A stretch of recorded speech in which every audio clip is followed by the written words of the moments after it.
Isabella Torres knew the exact moment her life became a horror movie. It was a Tuesday morning in Los Angeles, sunlight pouring through the floor-to-ceiling windows of the house she bought with her own blood and sweat. She was rinsing her mother's teacup when she caught that faint chemical smell, like bleach masked by honey. Behind her, Lydia hummed softly, arranging pills on the counter with the precision of a jeweler. Her mother-in-law's smile was porcelain perfect, but her eyes were cold as marble. "You look tired, dear," Lydia said, not looking up. Stress makes people paranoid. Isabella's hand tightened on the cup. She forced a smile that didn't reach her eyes. 6 months ago, she thought she was building a family. She was 31, a self-made entrepreneur who'd turned a garage startup into a thriving software company worth $3 million. When her father died 5 years back, he left her nothing but debt and a dream. She clawed her way up, bought this 5-bedroom house in Silver Lake, and filled it with light. Then she married Alex Torres, charming, supportive, with warm brown eyes that made her feel safe. She thought bringing his family into their home, his mother Lydia, his brother Marcus, his sister Elena, would create the warmth she'd always craved. She was wrong. It started small, like poison in the water supply. Lydia accidentally knocked over Isabella's grandmother's vase, then blamed her for leaving it in a careless spot. Marcus, 28 and allergic to work, borrowed $2,000 for a business opportunity that never materialized. He never paid it back. When Isabella asked, he laughed like she was joking. Elena, 26 and sharp as broken glass, started spreading whispers at the company.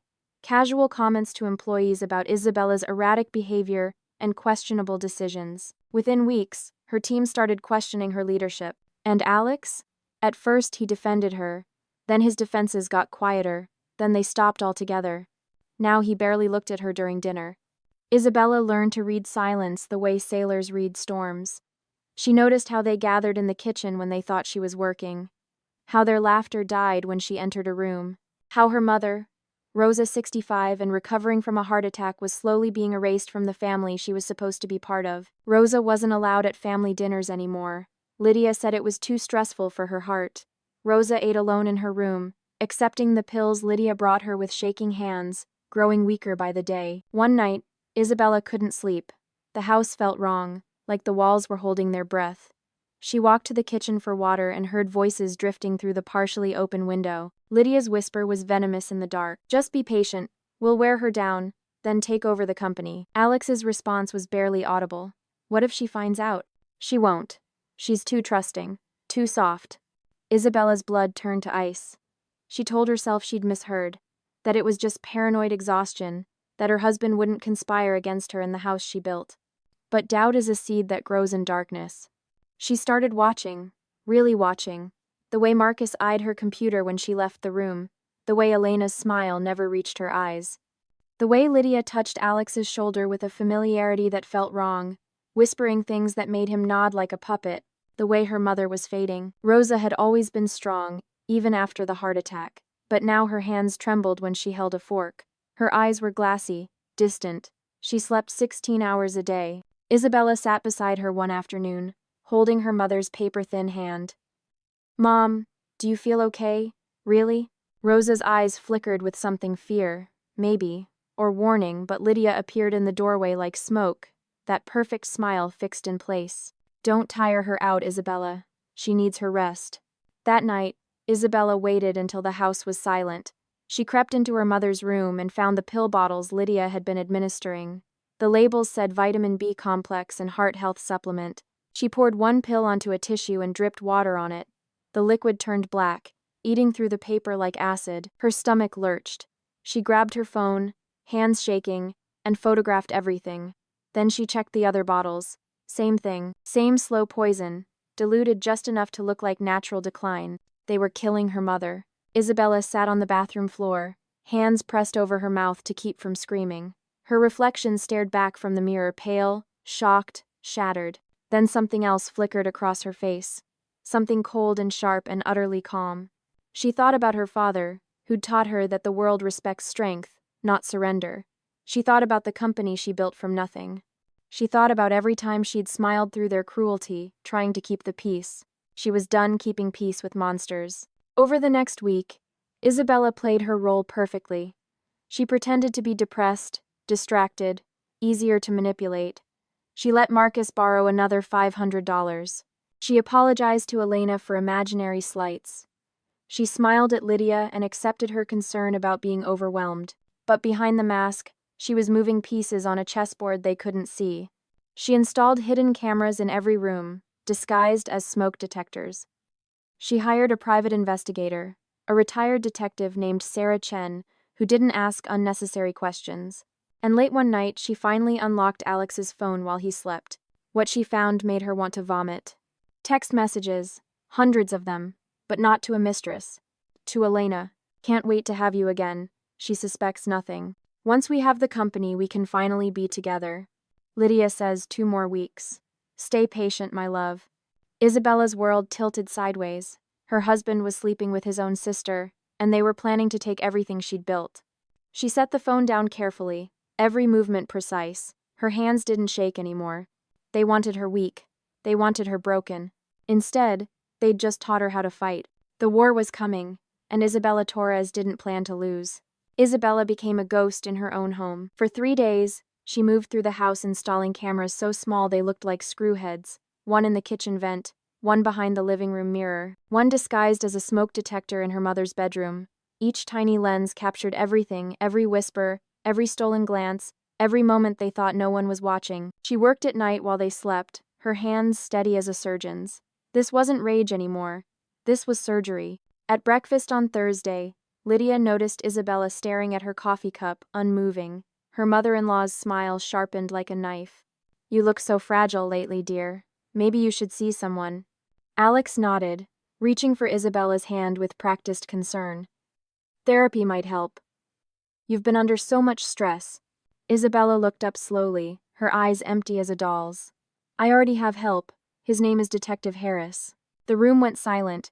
Lydia's fork paused midair. Marcus glanced at Elena, who kept her expression neutral, but Isabella saw the flicker of panic behind her eyes. "A detective?" Alex laughed, but it sounded hollow. "For what?" "Peace of mind," Isabella said softly. Then she stood and walked out, leaving her breakfast untouched. She hadn't actually hired a detective named Harris. His name was David Chen, ex-FBI, built like a linebacker with the instincts of a bloodhound. She'd paid him $10,000 in cash to follow her husband's family for 2 weeks and document everything they did when they thought no one was watching. "You want surveillance?" he'd asked in their first meeting. "I want proof," Isabella had replied. "Proof that would hold up in court." Chen delivered. Within 5 days, she had a file an inch thick. Photographs of Marcus meeting with a known hacker in a downtown coffee shop, screenshots of Elena forging Isabella's signature on company documents, time-stamped videos of Lydia purchasing chemicals from a veterinary supply store, the same chemicals Isabella had found in her mother's pills. And the worst ones. The ones Isabella could barely look at. Alex and Elena in a motel room across town. Not siblings sharing family concerns. Lovers, tangled together, laughing about the woman whose life they were destroying. Isabella sat in her car in a Target parking lot and watched the footage on her laptop. Tears streamed down her face, but her expression never changed. She looked like a statue crying. When the video ended, she closed the laptop gently. "You wanted everything," she whispered to the empty car. "Let's see how you like losing it." That night, she called her most trusted friend and business partner, Maya Chen, no relation to the detective, just one of those Los Angeles coincidences. Maya had been with her since the company's garage days, the kind of friend who'd help you bury a body without asking questions. "I need you to hold something for me," Isabella said. "Company shares. 51%. Just temporarily." Maya's voice was careful over the phone. "Isabella, what's happening?" "I'm protecting what's mine. Can I trust you?" "With your life." The transfer took 3 days and required 4 lawyers, all sworn to confidentiality. On paper, Isabella Torres no longer owned controlling interest in her own company. Maya did, with strict instructions not to act on anything without Isabella's written consent. When Marcus tried to access her accounts that weekend, he found nothing but smoke. At home, Isabella played her part like Meryl Streep in a thriller. She stopped wearing makeup. She let her hair hang limp. She picked at her food and stared into space during conversations, responding in monotones. She looked like a woman coming apart at the seams. They ate it up. "She's breaking," she heard Lydia whisper to Alex in the hallway.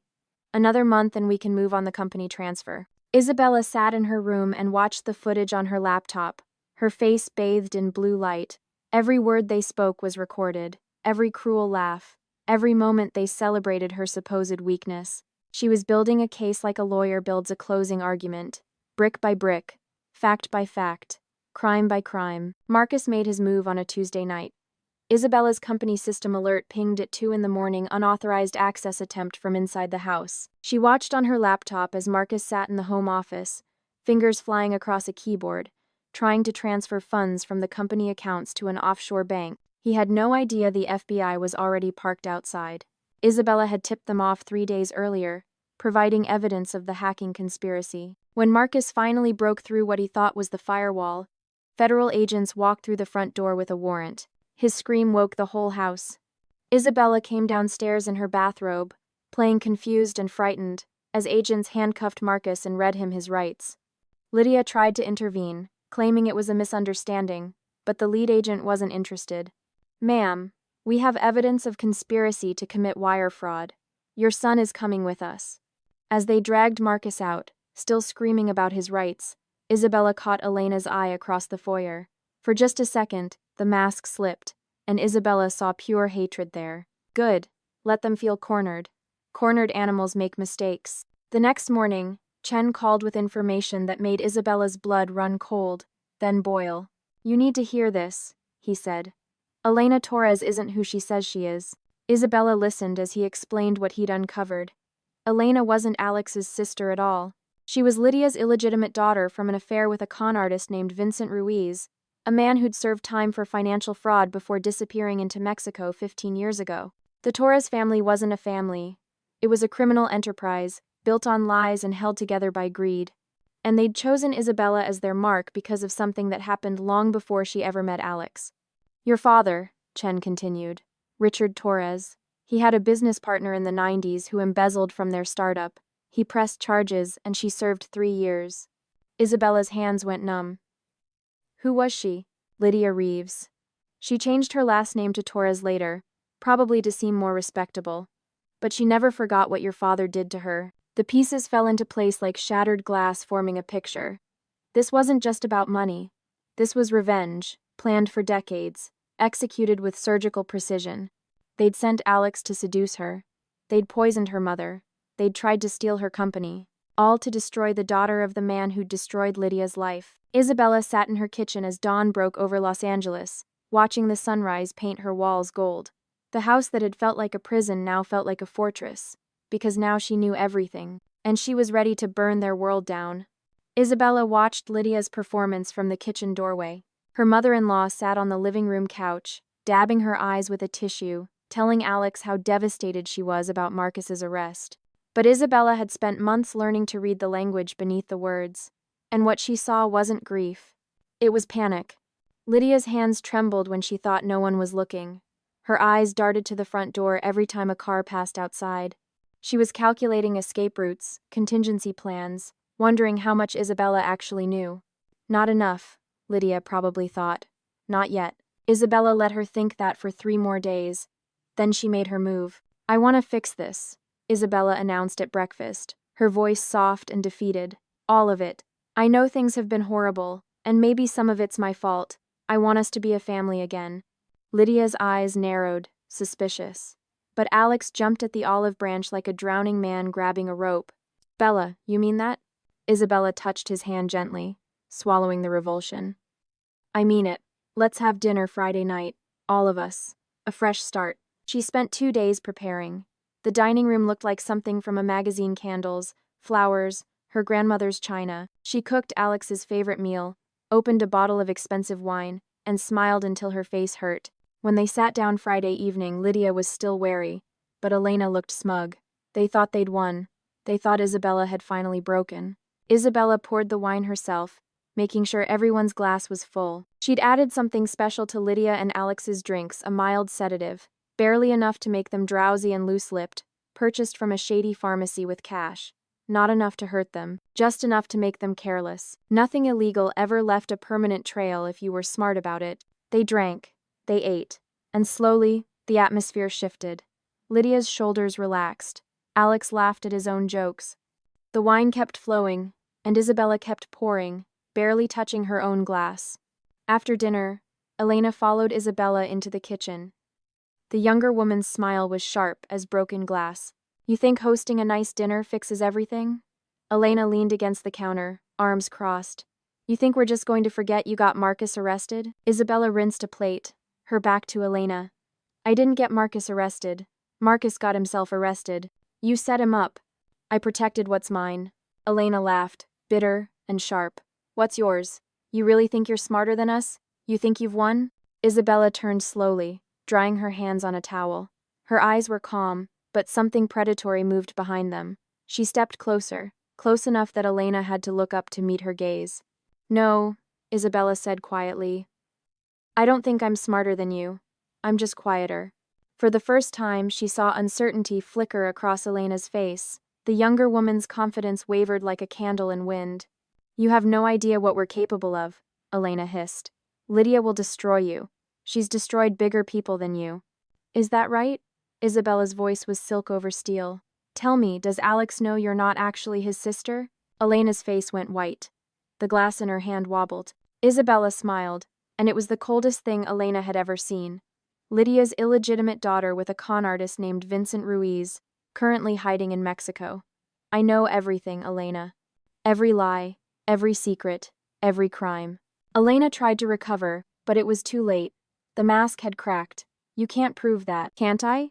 Isabella tilted her head. Try me. Elena opened her mouth, then snapped it shut. For a moment, Isabella thought she might actually attack her. Instead, Elena did something worse. She broke. Fine, Elena spat. Fine. You want the truth?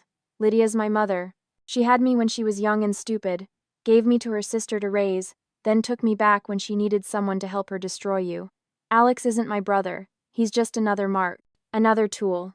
Isabella felt something cold settle in her chest, but her expression never changed. Perfect, she whispered. Another secret to bury you with. Elena's eyes went wide as she realized what she'd just done. You're recording this. Isabella didn't answer. She just smiled. That night, Isabella sat in her bedroom with her laptop, watching the footage from the cameras she'd hidden throughout the house. Lydia was in the living room, pacing like a caged animal. Alex sat on the couch, head in his hands. The plan is falling apart, Alex said, his voice slurred from the wine and sedative. She knows too much. We should leave. Take what we can and run. Lydia spun on him, fury radiating from every inch of her 5'4" frame. Run? Run where? Marcus is in federal custody. Elena's losing her nerve. And you want to just abandon everything we've worked for? Lydia, she's winning. Can't you see that? She's been 3 steps ahead this whole time. The slap echoed through the house. Isabella watched on her screen as Lydia struck Alex hard enough to snap his head sideways. Then destroy her before she destroys us, Lydia snarled. I didn't spend 20 years planning this revenge just to watch it crumble because you're too weak to finish what we started. Alex touched his reddening cheek, and Isabella saw something break in his eyes. Fear. Real, genuine terror. She knows about Vincent, he whispered. She knows Elena's your daughter. She knows everything. Lydia went very still. That's impossible. Is it? Alex looked up at her. You underestimated her, Lydia. We all did. Isabella closed the laptop gently. She had hours of footage now. Confessions, threats, admissions of conspiracy. The legal case against them was airtight. The bank transfers were documented. The poison was being analyzed in a forensic lab. Chen had delivered a file that would hold up in any court in California. She picked up her phone and scrolled to her lawyer's number, but didn't call yet. There was still one more piece to put in place. One more twist they wouldn't see coming. Her mother. Rosa had been playing weak for weeks, gathering evidence from inside the family's inner circle. Recording conversations Lydia thought were private, documenting every cruel word, every whispered plot. Tomorrow, Isabella would show them all exactly what happened when you backed a Torres woman into a corner. Tomorrow, the mask would finally fall. And when it did, Isabella wanted to watch them realize they'd never been the hunters. They'd always been the prey. The invitation came on cream-colored paper, handwritten in Isabella's elegant script. A family dinner. Friday, 7 p.m. Let's put everything behind us and start fresh. Lydia held it up to the light, looking for hidden meanings. Alex studied Isabella's face across the breakfast table, searching for tricks. Elena crumpled hers and threw it in the trash. But they all came. Because they were arrogant enough to believe they'd already won. Friday arrived with the kind of golden California sunset that made everything look like a movie. Isabella spent the afternoon setting the dining room like she was staging a play. Her grandmother's china, crystal glasses that caught the candlelight, white roses in a silver vase, and a projector mounted discreetly in the corner, aimed at the blank wall behind Lydia's usual seat. They arrived dressed like they were going to a funeral. Maybe they sensed something. Maybe some animal part of their brains recognized the smell of a trap. Isabella greeted them at the door wearing a black dress that made her look like a widow. Her smile was warm, but her eyes were glacial. "I'm so glad you could make it." Dinner started quietly. Too quietly. The only sounds were silverware on china and the nervous clearing of throats. Isabella had cooked everything herself: roasted chicken, garlic, mashed potatoes, asparagus with lemon butter. The food was perfect. The conversation was dying. Halfway through the meal, Lydia couldn't take it anymore. "Isabella, what is this really about?" Isabella set down her fork with careful precision. "This is about family, Lydia. About truth. About what happens when you build a house on lies." She reached into her pocket and pulled out a small remote control. The kind that might operate a television or a sound system. "I want to show you all something." She pressed a button. The lights dimmed. The wall behind Lydia came alive with light and sound. Video footage, crystal clear, time-stamped, damning. The first clip showed Lydia in the kitchen, alone, crushing pills into Rosa's tea. The chemical smell was visible as steam. The date stamp read 3 weeks ago. Lydia's face on screen was concentrated, methodical. This was routine for her. The second clip was Alex and Elena in a motel room, not talking. The timestamp showed it was from the afternoon. Isabella thought Alex was at a business meeting. The audio was muted, but the images told the story clearly enough. The third clip was from the living room. Lydia and Alex, late at night, Isabella supposedly asleep upstairs. Lydia's whisper was amplified by hidden microphones. "Just be patient. We'll wear her down, then take over the company." The fourth clip was Elena in the kitchen, her confession from a week ago. "Lydia's my mother. She had me when she was young. Alex isn't my brother. He's just another mark, another tool." The final clip was Marcus at Isabella's computer, fingers flying across the keyboard, trying to transfer money while glancing nervously at the door. The videos played in sequence, one after another, building a case like a prosecutor building toward a verdict. The room was silent except for the audio from the screen. No one moved. No one breathed. When the screen went dark, Isabella turned the lights back on. Lydia's fork had fallen from her hand, clattering onto her plate. Alex was white as paper, his mouth opening and closing like a fish drowning in air. Elena had pushed her chair back from the table, ready to run. "Isa," Alex stammered, his voice cracking. "We can explain. It's not what it looks like. We can talk about this." "No need," Isabella said, her voice calm as a judge reading a sentence. "I like watching people confess under pressure. It's very clarifying." Lydia found her voice, and it came out as a snarl. "You recorded us? In our own home? That's illegal. We'll sue you for invasion of privacy, for slander, for..." Isabella laughed. It was a genuine laugh, full and rich and utterly without humor. "Sue me? For what, exactly? For recording you committing felonies in my house? The house I own? Please do. I'd love to see you explain this to a judge." You manipulative little Lydia started to stand, fury radiating from every inch of her small frame. "Sit down, Lydia." The voice came from the hallway. Everyone's head snapped toward the sound. Rosa Torres stood in the doorway. Not the frail, trembling woman they'd been slowly poisoning for months. This Rosa stood straight and strong, her eyes clear and sharp. She'd lost weight, yes, but it was the gaunt look of someone who'd been sick and fought back, not someone wasting away. She walked into the dining room with steady steps, and Isabella saw the exact moment they all realized what had happened. Rosa hadn't been dying. She'd been acting. "You forgot about me," Rosa said, her voice quiet but carrying the weight of a gavel. She reached into her cardigan pocket and pulled out a small digital recorder. "Funny thing about being treated like you're invisible. People say things around you they'd never say otherwise." She pressed play. Lydia's voice filled the room, tinny from the small speaker but unmistakable. "I've waited 20 years for this. Richard Torres destroyed my life, got me sent to prison for 3 years. Now I'm going to destroy his daughter the same way he destroyed me. Slowly. Completely. Until there's nothing left but ashes." The recording continued. Lydia's voice, captured during one of those long afternoons when she thought Rosa was too weak to understand, confessing everything. The embezzlement, the prison time, the years of planning, the fake family she'd constructed to infiltrate Isabella's life. When the recording ended, the silence was absolute. Lydia's face had gone from red to white to a sickly gray. She gripped the edge of the table like it was the only thing keeping her upright. For a moment, Isabella thought she might actually faint. Alex looked at Lydia with dawning horror, as if seeing her clearly for the first time. "You used me. You used all of us. For revenge?" Elena stood abruptly, her chair falling backward. "I'm leaving. I'm not going to jail for your obsession." "Sit down," Isabella said quietly. Something in her voice made Elena freeze.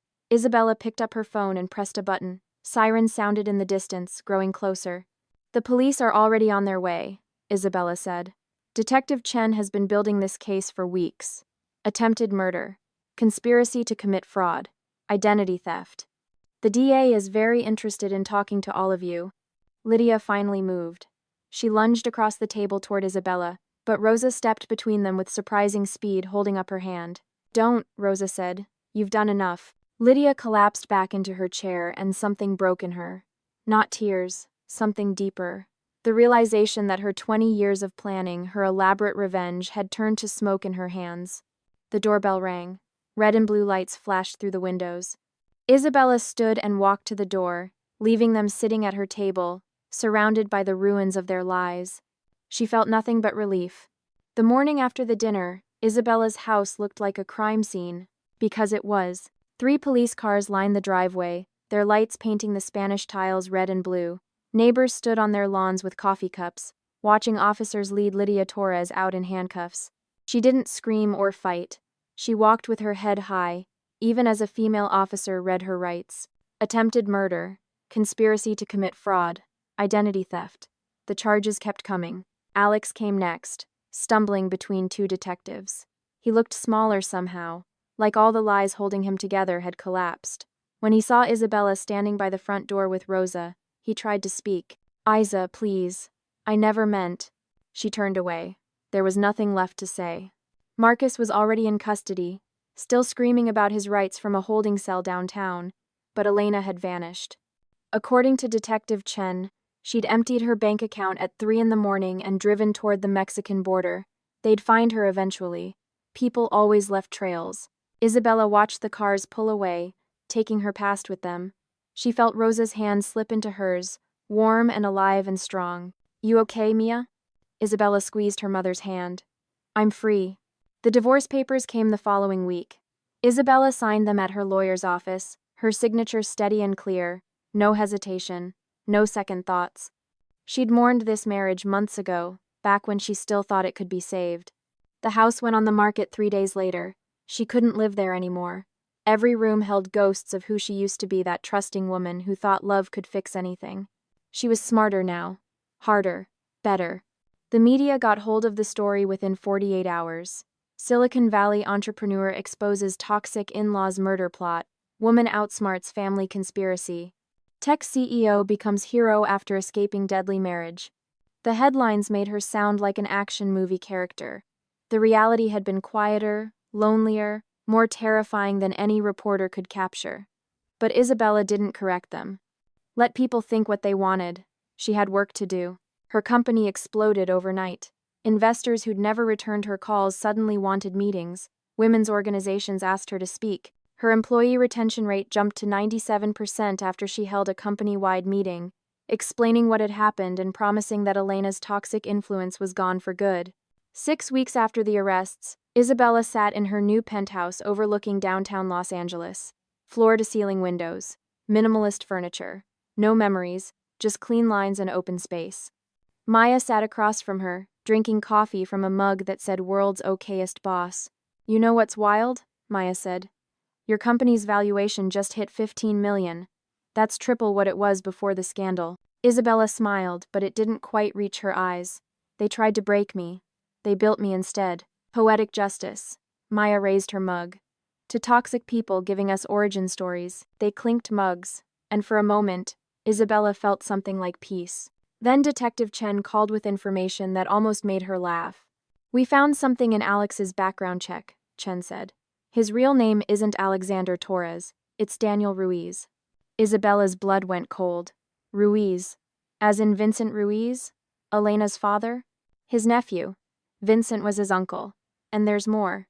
Daniel Ruiz grew up in Santa Monica. Same neighborhood you did. Same elementary school. Isabella's mind raced backward through years of memories. A quiet boy with dark hair who always sat in the back of the classroom. Danny. He'd moved away in 4th grade, and she'd never thought about him again. Until he came back wearing a different name and a perfect smile. Lydia recruited him specifically to get close to you, Chen continued. She tracked down Vincent's family after she got out of prison. Found Daniel when he was 18, angry at the world, easy to manipulate. Spent years grooming him to be the perfect infiltrator. She gave him a new identity, a fake background, everything he needed to become Alex Torres. He was a child, Isabella whispered. She turned a kid into a weapon. She destroyed a lot of lives. Yours wasn't the first. After she hung up, Isabella sat in silence, watching the sun move across her polished floors. Part of her wanted to feel sorry for Alex for Danny, the angry boy Lydia had twisted into something monstrous. But sympathy was a luxury she couldn't afford anymore. He'd made his choices. He'd poisoned her mother. He'd betrayed her. Whatever Lydia had done to him didn't erase what he'd done to her. 2 months later, the trials began. Isabella testified for 3 days, her voice never wavering. The evidence was overwhelming. Video footage, financial records, toxicology reports, recorded confessions. Lydia got 18 years for attempted murder and conspiracy. Marcus got 8 for fraud and computer crimes. Alex got 15, reduced to 12 for cooperating with prosecutors. Elena was found in Tijuana with $2,000 and a fake passport. She got 10 years. Isabella didn't attend the sentencing. She was done watching them. Done giving them her time, her energy, her thoughts. She was busy building something new. On a Friday evening 6 months after the arrests, Isabella stood on her rooftop terrace. The city sprawled below her, a million lights beginning to glow in the dusk. Rosa sat in a chair behind her reading a book. Maya was coming over for dinner. So was Sarah, her college roommate she'd reconnected with. And David Chen, the detective who'd become an unlikely friend. Her chosen family. The people who'd stood by her when blood relatives had tried to destroy her. Isabella thought about her father, who'd taught her that strength meant fighting for what was right, even when it cost you everything. She thought about the girl she used to be, who believed love conquered all. She'd learned better. Love without respect was just another cage. Family without loyalty was just a word. "Mom," Isabella called over her shoulder. "What do you want for dinner?" Rosa looked up from her book, her eyes bright and clear. "Whatever you're making, mija. I trust you." Trust. That simple word meant everything now. Isabella turned back to the sunset, watching gold light spill across Los Angeles like a promise. The city looked beautiful from up here. Clean, new, full of possibility. "Family isn't blood," she said softly to the wind. "It's whoever doesn't poison your tea." She smiled, and this time it reached all the way to her eyes. Not the smile of victory, not revenge or triumph. The smile of someone who'd walked through fire and come out the other side, scarred but unbroken. Someone who'd learned that the best revenge wasn't destruction. It was freedom. Below her, the city hummed with life. Above her, stars began to pierce the darkening sky. And Isabella Torres, 31 years old, entrepreneur, survivor, stood exactly where she belonged. At the beginning of something real. If this story moved you, share it with someone who needs to hear that walking away from toxic people isn't giving up. It's choosing yourself. And that's the bravest thing you can do.